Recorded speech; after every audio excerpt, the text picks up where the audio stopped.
and welcome to FIIOB podcast.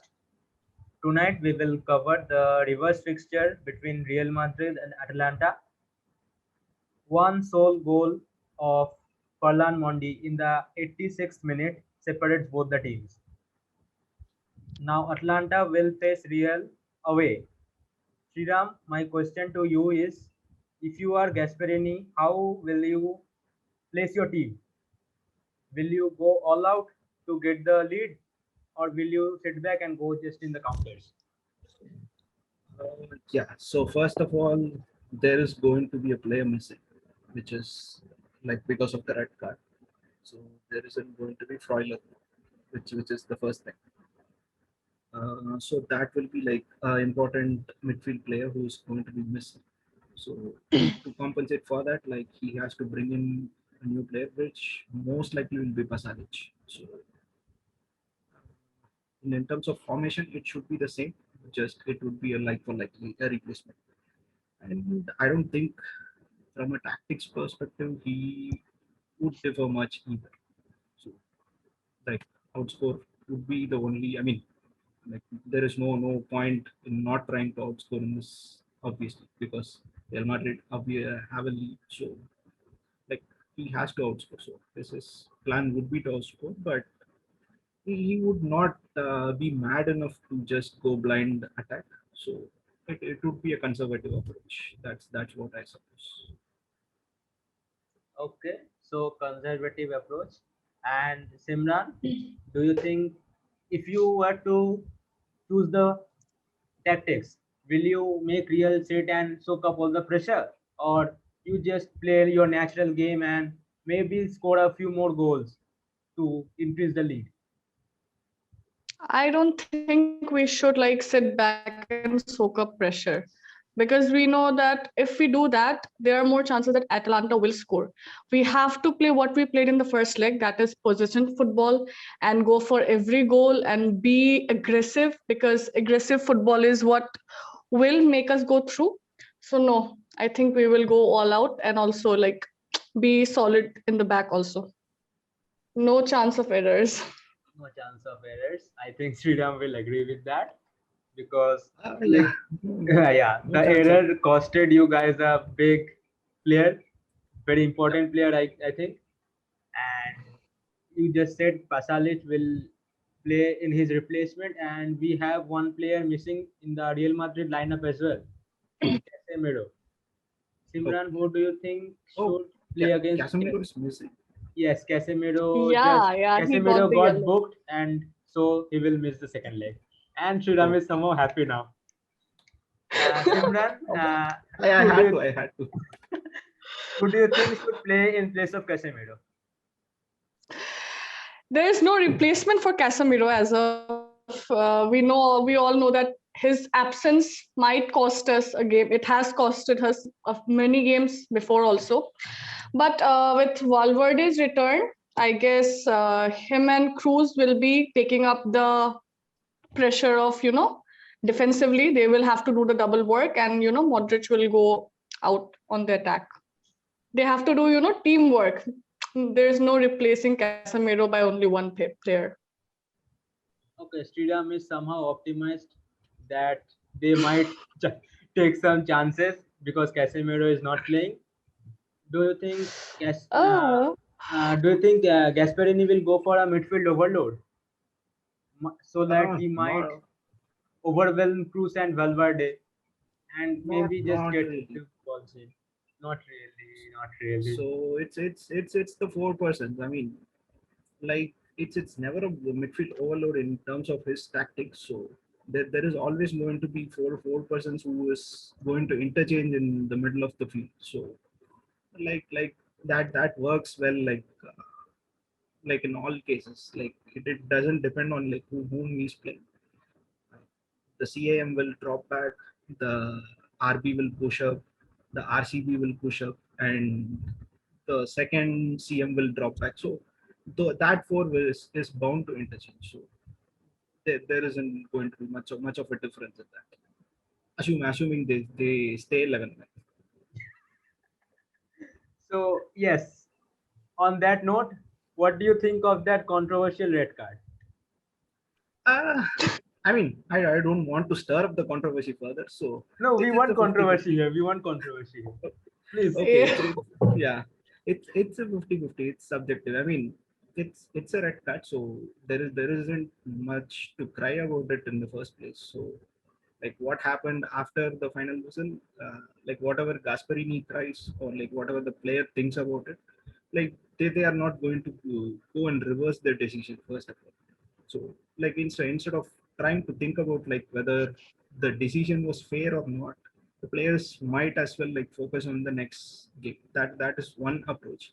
And to speak about the decision itself, it is subjective. I'm not saying like it's entirely a red card. It's not entirely red card. It depends on how the referee perceives that situation, like how he interprets, like how he views it. So the same foul on a different day for two different players, it might not be a red card as well, and it won't be a complaint in that case. So I mean, I'm not saying it's entirely a red card. I'm not denying, but it could have been pardoned like 5 times out of 10 on like in some of the matches. So there was that benefit of doubt which Freuler didn't get. So it's not worth crying about it 3 weeks later. So that's my view about it. Okay, okay.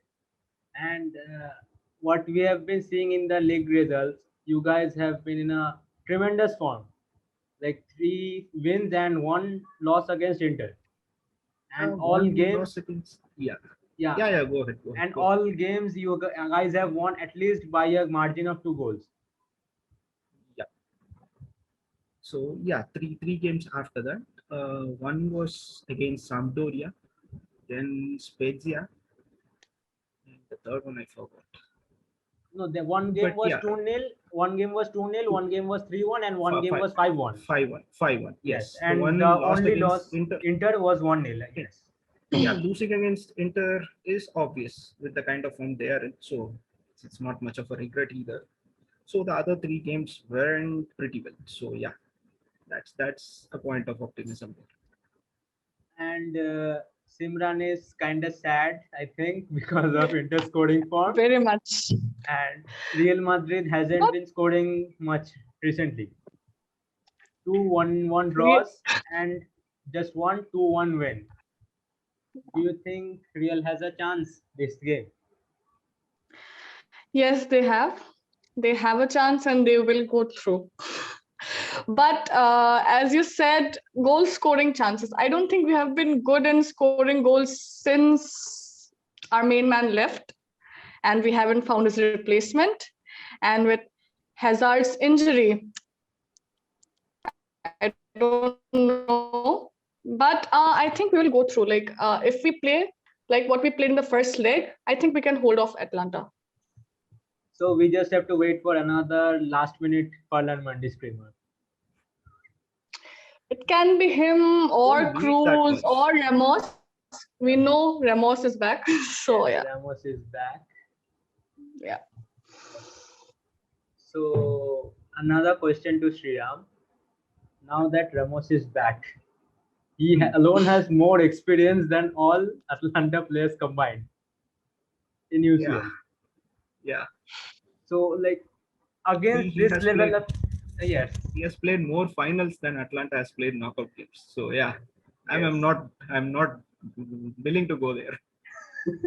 So do you think Atlanta will have any special strategy against him in set pieces or while he's coming up in the normal time? Uh, on a personal note, they shouldn't, because once they try to think about it, like it will intimidate them. Like the more they think about, okay, Ramos is back, the more they think like entirely from a Ramos perspective, the more they will start fearing him, the more it leads to mistakes. So just treat him like any other normal player and then go like one step at a time. So like the more they think about Ramos, the more it will pressurize them, especially at the like very fresh stage that they are in terms of UCL. So if it is some other team who has like 5-6 years worth of UCL knockouts experience, I would say okay, they will have like a preset rule book where this is how like we have to like contain Ramos. This is how we have to target him. But for such a team, like there isn't no hard and fast rules. They just have to treat Ramos like the less they think about him, the better. And my question to Simran is, now Benzema, Ramos, both of them are back. Yeah. Are you getting some special hope that There is no special hope. Like, I don't know, like, we have lost matches with all the players in our squad this season. We have won matches with half of the squad missing. So like there is there's nothing about like being sure that, oh, they are back and like we will be having, we'll be winning the game. But yeah, having Ramos back brings the strength to the team, because him just being on the field, it like suddenly it brings up a lot of strength. And like the players also, they know that the captain is here and like he'll be there to cheer them up, support them, and be the leader he is. And Benzema, yes, I am thankful he's back, because he is carrying our team's attack since 2-3 seasons now, and there is no one else who has scored crucial goals for us than him. And yeah, his return is it was very much needed, and I hope he scores. Like, I think he'll score. I have got a gut feeling. gut feeling? You can cut the word. You can cut the word crucial, and it will still apply for Benzema. It's not just crucial. It's not just crucial goals. He's scoring all the goals. He's scoring all the goals. So that's like pretty much your attack. Like I can sum it up in 2 words: Karim Benzema. Yes. So we have Ramos back. So do you think, Simran, that Zidane will just push Nacho aside and go with the back two of Ramos and Varane, or we will see a back three now? Ramos, Varane, and Nacho. See, I think we may see a 3-5-2 formation, but I wouldn't be surprised if we go with a 4-3-3, because that's the go-to move of Zidane. And with Ramos back, I may think that he may like push aside Vasquez and like play Nacho as fullback, right back. It may also happen. Yeah, that's a good possibility. Thanks for pointing out. Yeah. Yes. And yes, Sriram, one question. Proeller is out. You have Pasalic coming in, right? Yeah. Yes. So he is in a good goal scoring form. So do you think he will play in the CAM, or he will just move aside for the CAM position and maybe someone else? I think like it would be Pasalic at CM. Plus you have like it would be like again a 3-4-1-2. So like one is Mala at right back, and left back will be Gosens. Pasalic plus Dirun in CM plus DM. Like it's interchangeable. So like basically both are the anchors. And like the 3 at front, it would be like it should be in my opinion, it should be Ilicic, Malinowski plus Zapata. So you are bringing Muriel and the other guys for the second half, or like after 60 minutes? Yes, Muriel and Pessina for as subs, as needed. Simran? And yes, the right wing back. The right wing back is unavailable. Like not just Spider. Hataboyer is not available either. It would be Male for right wing back, obviously. Okay. We move on to Simran for her predicted lineups. For if we go 4-3-3, it will be, in my opinion, it will be like Varane and Ramos in the center backs, and Mondi and Nacho as fullbacks, and we will have Cruz, Modric, not Casemiro. It will be Valverde, and we may see Isco, or we may, like, Asensio has not been performing so well, so we may see Isco, but I guess it may be Benzema, Rodrigo, and Vinicius. It can be Vinicius also. I don't know. Like the attack, I am confused because everybody is, ek se badhkar ek se. I don't know what to tell you. Like Rodrigo is a better option than Vinicius. Rodrigo is a better option than Asensio. Isco has been playing like well in the last few matches that he has played. So I would prefer Isco.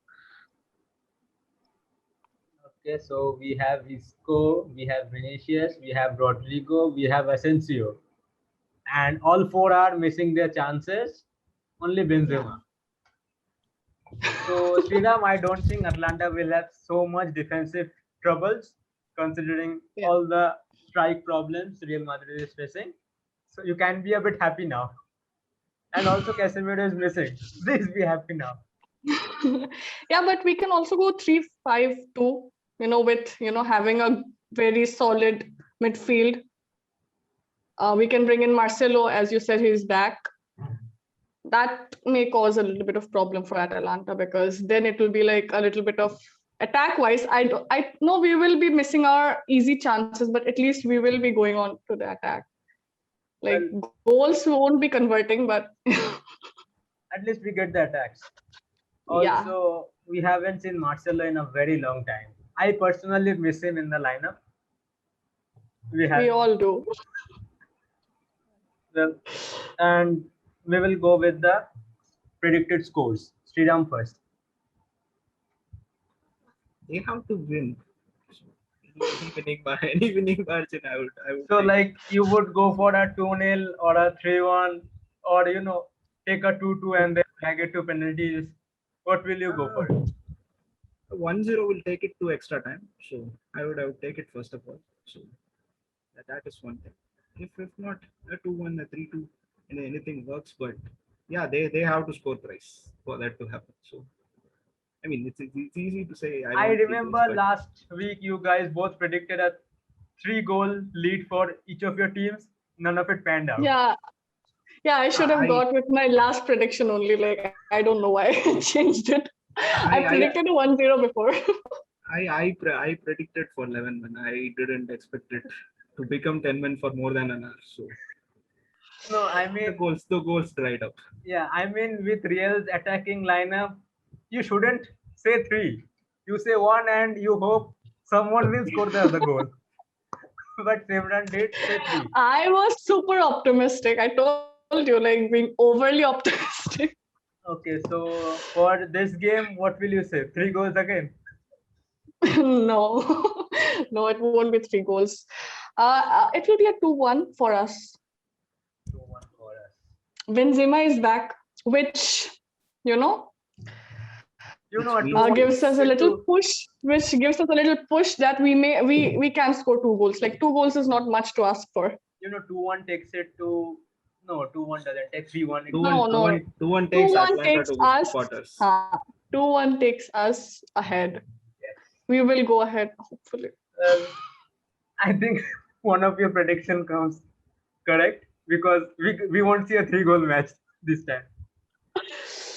Don't say that. Don't jinx it. I don't want to be conceding 3 goals. I will, come after you. I'm a neutral here. I am not jinxing anything. I am not supporting any of the teams tonight. Okay. Tomorrow I might support one of them. I'm not saying who. I might. Okay. But tonight I'm not supporting anyone. So good luck to both the teams. Hope one of you score 3 goals. And thank you for joining us. Best of luck. Thank you for having us. And thank you. Good night. Signing off. Good night. Good night. Good night.